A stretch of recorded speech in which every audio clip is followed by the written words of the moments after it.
xamante ni. ci suuf lañ koy dóor. ok alors mbokk yi ñu dugg nag ci actualité réew mi waaye li may tëjee page internationale mooy xam naa di nga ree lu xoromu. pour ñi ñuy seetaan dafa am lu xoromu lu fa xew ca New York. Macron à pied bloqué par le passage du convoi de Trump l'occasion d'un coup de fil donc pour ñu ñuy teewlu. Selon image suñuy naataango Brut ak BFM TV le chef de l'État français et sa délégation ont été bloqués derrière des barrières d'une rue new-yorkaise alors qu'ils sortaient du siège des Nations Unies. Ouais. J'ai 10 personnes avec moi. Je vais à l'ambassade française, explique M. Macron à un policier qui, tout en s'excusant, lui explique que le périmètre est bouclé en attendant le passage d'un convoi. Si vous ne le voyez pas, laissez-moi traverser. Je négocie avec vous, plaisante le président français avec le policier, avant d'appeler Donald Trump, selon les images. Comment vas-tu? Devine quoi? J'attends dans la rue car tout est bloqué pour toi. Entend-on le président dire au téléphone à son homologue. Après, j'aimerais beaucoup avoir une conversation avec le Qatar, avec toi sur la situation à Gaza, ajoute Macron. Le président en a profité pour appeler Donald Trump au téléphone en marchant pour un appel à la fois très chaleureux et amical qui a permis de faire le point sur plusieurs dossiers internationaux. Macron s'apprêtait à dîner avec le secrétaire général de l'ONU. Comme l'avait informé. Donc, waaye li ma ci intéressé sànq yaa ngi ma koy wax. kon Trump moom lu mu bëgg rek la xam. minimiser parce que xam naa ni Macron ne mérite pas ça. bu doon président sénégalais duñ ko def nii bu doon Diomaye la kenn du ko toroxalee nii mukk parce que il le respecte. nee na ko Macron bloqué derrière les barrières. oui parce que. policier bi xamal ko carrément na ko protocole bee ko décidé. ni ko Trump mooy romb taxawal ci ginnaaw barrières yi. mais Macron léegi de mujj ëllëg di woote naan ko est-ce que doo wax ñu bàyyi ma jàll. mais def na ko lu gën a bon. deuxième convocation. mais Macron ci porte bi ci porte accès cuisine Maison Blanche la duggee amul benn protocole moo tax sànq bi muy tapoter Diomaye moo tax image bi ma gis muy tapoter Diomaye ça m'a fait mal. parce que Diomaye est plus méritant que Macron.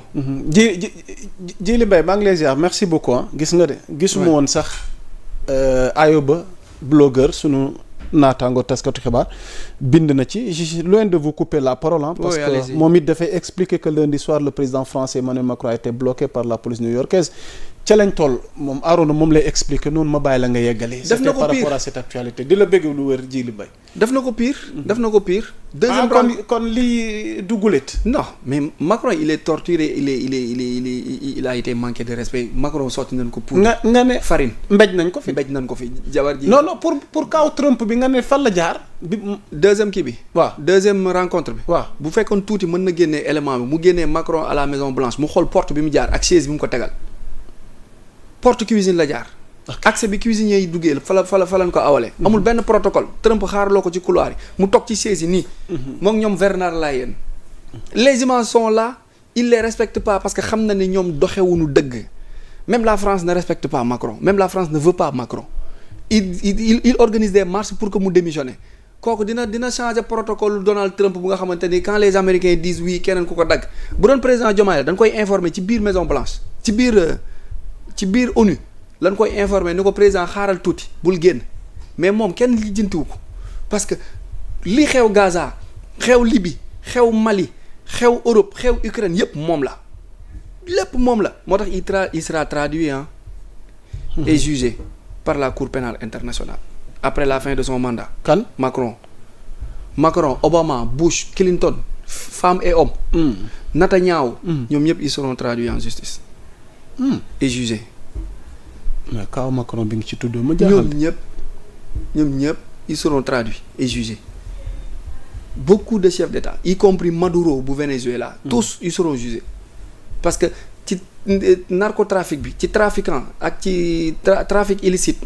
vente d'organes yi nekkee ak guerre yi ñuy alimenté dans le monde ak problème fiscalité bi ñu créé dans le monde. tout ça ils vont rendre compte à la justice. ok alors s'il n'y a rien à ajouter Arona ci actualité internationale ñu jeexal jotaay bi rek. à part que la femme de Macron. waaw dañ ko le mari de Macron dañ ko woo tribunal pour mu justifier que ni moom du góor. waaw te yóbbee woon na la yow coow gu ne de. waaw mais dina ñëw ndax histoire da lay bëgg jox dëgg. dana ñëw yàlla lan nar a xew. mais àdduna bi yëpp àdduna bi dina leer yëpp àdduna bi ko góor la yow yàggatul Israël Palestine baa ngi nii moom la ñuy waxtaanee tey reconnaissance bu Palestine yàggul bi ñu ko fi toogee nanu yàlla may gudd fan ak fekke fii la ñuy toogaat aussi de même que Covid bi ma yóbbu woon kaso moom it mi ngi ñëw yooyu yëpp a ngi ñëw toute cette vérité là va être éclairée après lépp dina leer nit ñi xàmmee ràññee mu leer jarul yàkkamti jarul forcé jarul yàkkamti wéeteen si xoola dañ ne ko kaay justifier que ni yow doo góor xoola ma loolu lu ko gën a rëy kaay wan na yow doo góor loolu jigéen nga c'est un homme.